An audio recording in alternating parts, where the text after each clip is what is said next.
Hi friends, ನಮಸ್ತೆ ಎಲ್ಲರಿಗೂ. ಸವಿರುಚಿ ಚಾನಲ್ಗೆ ಮತ್ತೊಮ್ಮೆ ಸ್ವಾಗತ.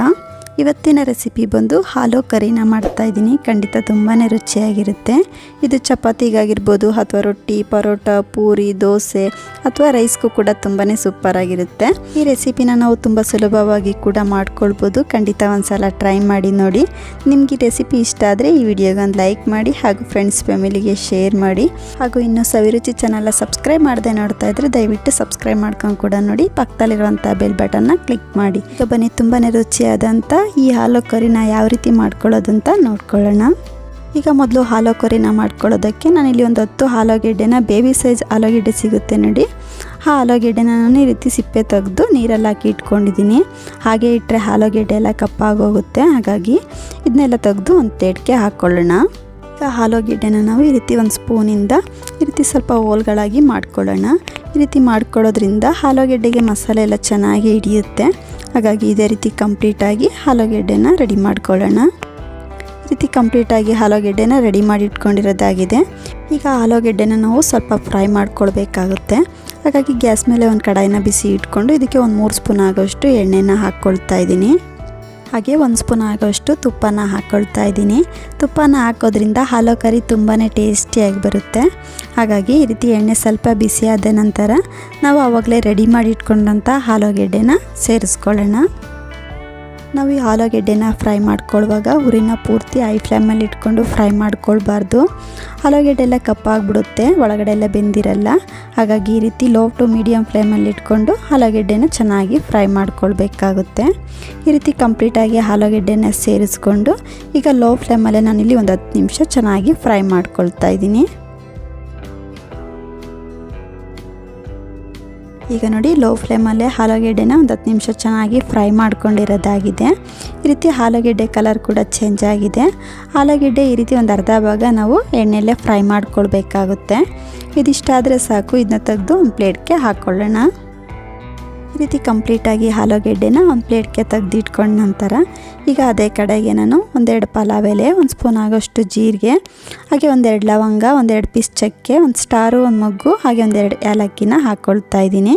ಈ ಮಸಾಲೆಗಳನ್ನ ಸಹ ಎಣ್ಣೆಲ್ಲ ಸ್ವಲ್ಪ ಫ್ರೈ ಮಾಡಿಕೊಂಡು ಈಗ ಇದಕ್ಕೆ ಒಂದು 3 ಮೀಡಿಯಮ್ ಸೈಜ್ ಈರುಳ್ಳಿನ ಈ ರೀತಿ ಸ್ವಲ್ಪ ಸಣ್ಣದಾಗಿ ಕಟ್ ಮಾಡಿ ಹಾಕ್ಕೊಳ್ತಾ ಇದ್ದೀನಿ. ಈಗ ಈರುಳ್ಳಿ ಸ್ವಲ್ಪ ಕಲರ್ ಚೇಂಜ್ ಆಗಬೇಕು. ಹಾಗಾಗಿ ಎಣ್ಣೆಲ್ಲೇ ಸ್ವಲ್ಪ ಫ್ರೈ ಮಾಡ್ಕೊಳ್ಳೋಣ. ನಾವು ಈರುಳ್ಳಿನ ಎಷ್ಟು ಚೆನ್ನಾಗಿ ಫ್ರೈ ಮಾಡ್ಕೊಳ್ತೀವೋ ಅಷ್ಟೇ ಚೆನ್ನಾಗಿ ಹಾಲು ಕರಿ ಬರುತ್ತೆ. ಈಗ ನೋಡಿ, ಈರುಳ್ಳಿ ಕಲರ್ ಕೂಡ ಚೇಂಜ್ ಆಗಿದೆ. ಈ ರೀತಿ ನಾವು ಈರುಳ್ಳಿನ ಫ್ರೈ ಮಾಡ್ಕೊಳ್ಬೇಕಾಗುತ್ತೆ. ಇದಿಷ್ಟ ಆದರೆ ಸಾಕು. ಈಗ ಇದಕ್ಕೆ ನಾನು ಒಂದು ಅರ್ಧ ಸ್ಪೂನ್ ಆಗೋಷ್ಟು ಶುಂಠಿ ಬೆಳ್ಳುಳ್ಳಿ ಪೇಸ್ಟ್ನ ಹಾಕ್ಕೊಳ್ತಾ ಇದ್ದೀನಿ. ಹಾಗೆ ಶುಂಠಿ ಬೆಳ್ಳುಳ್ಳಿ ಪೇಸ್ಟ್ನಲ್ಲಿರುವ ಹಸಿ ವಾಸನೆ ಹೋಗೋವರೆಗೂ ಸ್ವಲ್ಪ ಫ್ರೈ ಮಾಡಿಕೊಂಡು ಈಗ ಇದಕ್ಕೆ ಚೆನ್ನಾಗಿ ಹಣ್ಣಾಗಿರುವ ಒಂದು 3 ಮೀಡಿಯಮ್ ಸೈಜ್ ಟೊಮೊಟೊನ ಈ ರೀತಿ ಸ್ವಲ್ಪ ರುಬ್ಬಿ ಹಾಕ್ಕೊಳ್ತಾ ಇದ್ದೀನಿ. ಈ ರೀತಿ ಕಂಪ್ಲೀಟಾಗಿ ಸೇರಿಸ್ಕೊಂಡ ನಂತರ ನಾವು ಟೊಮೊಟೊನ ಹಸಿದೇ ಹಾಕ್ಕೊಂಡು ರುಬ್ಕೊಂಡಿರೋದ್ರಿಂದ ಈ ರೀತಿ ಎಣ್ಣೆಯಲ್ಲಿ ಚೆನ್ನಾಗಿ ಫ್ರೈ ಮಾಡ್ಕೊಳ್ಬೇಕಾಗುತ್ತೆ. ಈಗ ನೋಡಿ, ಟೊಮೊಟೊನೂ ಕೂಡ 1 ನಿಮಿಷ ಚೆನ್ನಾಗಿ ಫ್ರೈ ಮಾಡ್ಕೊಂಡಿರೋದಾಗಿದೆ. ಈ ರೀತಿ ಕಲರ್ ಚೇಂಜ್ ಆಗಬೇಕು. ಈ ರೀತಿ ನಾವು ಟೊಮೊಟೊನ ಫ್ರೈ ಮಾಡ್ಕೊಳ್ಬೇಕಾಗುತ್ತೆ. ಈಗ ಇದಕ್ಕೆ ಡ್ರೈ ಮಸಾಲೆಗಳನ್ನ ಸೇರಿಸ್ಕೊಳ್ಳೋಣ. ನಾನಿಲ್ಲಿ ಒಂದು ಚಿಕ್ಕ ಸ್ಪೂನಲ್ಲಿ ಒಂದು ಅರ್ಧ ಸ್ಪೂನ್ ಆಗೋಷ್ಟು ಅಡುಗೆ ಅರಿಶಿನ ಹಾಕ್ಕೊಳ್ತಾ ಇದ್ದೀನಿ. ಹಾಗೆ ಒಂದು ಅರ್ಧ ಸ್ಪೂನ್ ಆಗೋಷ್ಟು ಧನಿಯಾ ಪೌಡ್ರನ್ನ ಹಾಕ್ಕೊಳ್ತಾ ಇದ್ದೀನಿ. ಹಾಗೆ ಒಂದು ಅರ್ಧ ಸ್ಪೂನ್ ಆಗೋಷ್ಟು ಖಾರದ ಪುಡಿನ ಹಾಕ್ಕೊಳ್ತಾ ಇದ್ದೀನಿ. ನಿಮಗೆ ಖಾರಕ್ಕೆ ಎಷ್ಟು ಬೇಕೋ ನೋಡಿ ಹಾಕ್ಕೊಳ್ಳಿ. ಹಾಕ್ಕೊಂಡು ಈ ಡ್ರೈ ಮಸಾಲೆಗಳನ್ನ ಎಣ್ಣೆಯಲ್ಲೇ ಸ್ವಲ್ಪ ಫ್ರೈ ಮಾಡ್ಕೊಳ್ಳೋಣ. ಈ ರೀತಿ ಫ್ರೈ ಮಾಡ್ಕೊಳ್ಳೋದ್ರಿಂದ ಮಸಾಲೆಯಲ್ಲಿರುವ ಹಸಿ ವಾಸನೆ ಕಂಪ್ಲೀಟಾಗಿ ಕಮ್ಮಿಯಾಗಿ ಗ್ರೇವಿ ತುಂಬಾ ಚೆನ್ನಾಗಿ ಬರುತ್ತೆ. ಹಾಗೆ ಸ್ವಲ್ಪ ಉಪ್ಪನ್ನ ಹಾಕ್ಕೊಳ್ತಾ ಇದ್ದೀನಿ. ಮಸಾಲೆ ಫ್ರೈ ಮಾಡ್ಕೊಳ್ಳೋದಕ್ಕೆ ಎಷ್ಟು ಉಪ್ಪು ಬೇಕೋ ಅಷ್ಟು ಮಾತ್ರ ಉಪ್ಪನ್ನ ಹಾಕ್ಕೊಳ್ತಾ ಇದ್ದೀನಿ. ಈ ರೀತಿ ಸ್ವಲ್ಪ ಉಪ್ಪನ್ನ ಸೇರಿಸೋದ್ರಿಂದ ಮಸಾಲೆ ತಳ ಹಿಡಿಯಲ್ಲ ಅಂತ. ಹಾಗೆ ಇದಕ್ಕೆ ಒಂದು ಚಿಕ್ಕ ಸ್ಪೂನಲ್ಲಿ 1 ಸ್ಪೂನ್ ಆಗೋಷ್ಟು ಗರಂ ಮಸಾಲನ ಹಾಕ್ಕೊಳ್ತಾ ಇದ್ದೀನಿ. ಹಾಕ್ಕೊಂಡು ಈ ಮಸಾಲೆಗಳನ್ನೆಲ್ಲ ಲೋ ಫ್ಲೇಮಲ್ಲೇ ಚೆನ್ನಾಗಿ ಫ್ರೈ ಮಾಡ್ಕೊಳ್ಳೋಣ. ಈಗ ನೋಡಿ, ಮಸಾಲೆಗಳನ್ನೆಲ್ಲ ಚೆನ್ನಾಗಿ ಫ್ರೈ ಮಾಡ್ಕೊಂಡಿರೋದಾಗಿದೆ. ಈಗ ಇದಕ್ಕೆ ನಾವು ಆವಾಗಲೇ ಎಣ್ಣೆಯಲ್ಲಿ ಫ್ರೈ ಮಾಡಿಟ್ಕೊಂಡಿರೋಂಥ ಆಲೂಗೆಡ್ಡೆನ ಸೇರಿಸ್ಕೊಳ್ಳೋಣ. ಈ ರೀತಿ ಕಂಪ್ಲೀಟಾಗಿ ಆಲೂಗೆಡ್ಡೆನ ಸೇರಿಸ್ಕೊಂಡು ಮಸಾಲೆಯಲ್ಲಿ ಚೆನ್ನಾಗಿ ಮಿಕ್ಸ್ ಮಾಡಿಕೊಂಡು ಆಲೂಗೆಡ್ಡೆನ ಸ್ವಲ್ಪ ಫ್ರೈ ಮಾಡ್ಕೊಳ್ಳೋಣ. ಈ ರೀತಿ 1 ನಿಮಿಷ ಮಸಾಲೆಯಲ್ಲಿ ಆಲೂಗೆಡ್ಡೆನ ಚೆನ್ನಾಗಿ ಫ್ರೈ ಮಾಡ್ಕೊಂಡಿರೋದಾಗಿದೆ. ಈಗ ಇದಕ್ಕೆ ನೀರನ್ನ ಸೇರಿಸ್ಕೊಳ್ಳೋಣ. ನಾನು ಟೊಮೊಟೊ ರುಬ್ಕೊಂಡಿರೋಂಥ ಜಾರಿಗೆ ಸ್ವಲ್ಪ ನೀರನ್ನ ಹಾಕ್ಕೊಂಡು ಸೇರಿಸ್ತಾ ಇದ್ದೀನಿ.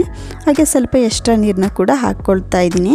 ನಿಮಗೆ ಗ್ರೇವಿ ಸ್ವಲ್ಪ ತೆಳುವಾಗಬೇಕೋ ಗಟ್ಟಿಯಾಗಬೇಕೋ ನೋಡಿ ನೀರನ್ನ ಸೇರಿಸ್ಕೊಳ್ಬೋದು. ಹಾಗೆ ರುಚಿಗೆ ತಕ್ಕಷ್ಟು ಉಪ್ಪನ್ನ ಸೇರಿಸ್ಕೊಂಡು ಇದನ್ನ ಒಂದ್ಸಲ ಚೆನ್ನಾಗಿ ಮಿಕ್ಸ್ ಮಾಡ್ಕೊಳ್ಳೋಣ. ಈ ರೀತಿ ಕಂಪ್ಲೀಟಾಗಿ ಮಿಕ್ಸ್ ಮಾಡಿಕೊಂಡು ಈಗ ಆಲೂಗೆಡ್ಡೆ ಚೆನ್ನಾಗಿ ಬೇಯಬೇಕು. ಹಾಗಾಗಿ ಒಂದು 10 ನಿಮಿಷ ಮೀಡಿಯಮ್ ಫ್ಲೇಮಲ್ಲೇ ಚೆನ್ನಾಗಿ ಬೇಯಿಸ್ಕೊಳ್ಳೋಣ. ಈಗ ನೋಡಿ ಮೀಡಿಯಮ್ ಫ್ಲೇಮಲ್ಲೇ ಒಂದು 10 ನಿಮಿಷ ಚೆನ್ನಾಗಿ ಬೇಯಿಸ್ಕೊಂಡಿರೋದಾಗಿದೆ. ಈ ರೀತಿ ಗ್ರೇವಿ ಕೂಡ ಗಟ್ಟಿ ಆಗ್ತಾ ಬರ್ತಾ ಇದೆ. ಆಲೂಗೆಡ್ಡೆ ಕೂಡ ಚೆನ್ನಾಗಿ ಬೆಂದಿದೆ. ಹಾಗೆ ಇದಕ್ಕೆ ಸಣ್ಣದಾಗಿ ಕಟ್ ಮಾಡಿರೋವಂಥ ಕೊತ್ತಂಬರಿ ಸೊಪ್ಪನ್ನ ಸೇರಿಸಿ ಮಿಕ್ಸ್ ಮಾಡಿಕೊಂಡ್ರೆ ತುಂಬಾ ಸೂಪರಾದಂಥ ಆಲೂ ಕರಿ ರೆಡಿನೇ ಆಗೋಗ್ಬಿಡುತ್ತೆ.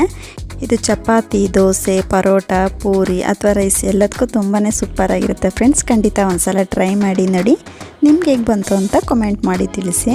ನಿಮಗೆ ಈ ಆಲೂ ಕರಿ ರೆಸಿಪಿ ಇಷ್ಟ ಆಯಿತು ಅಂದ್ಕೊಳ್ತೀನಿ ಫ್ರೆಂಡ್ಸ್. ಇಷ್ಟ ಆದರೆ ಈ ವಿಡಿಯೋಗೆ ಒಂದು ಲೈಕ್ ಮಾಡಿ, ಶೇರ್ ಮಾಡಿ. ಹಾಗೂ ಇನ್ನಷ್ಟು ಈಸಿ ರೆಸಿಪಿಗಾಗಿ ಸವಿರುಚಿ ಚಾನಲ್ನ ಸಬ್ಸ್ಕ್ರೈಬ್ ಮಾಡ್ಕೊಂಡು ಕೂಡ ನೋಡಿ. ಪಕ್ಕದಲ್ಲಿರುವಂಥ ಬೆಲ್ ಬಟನ್ನು ಕೂಡ ಕ್ಲಿಕ್ ಮಾಡಿ. Thank you.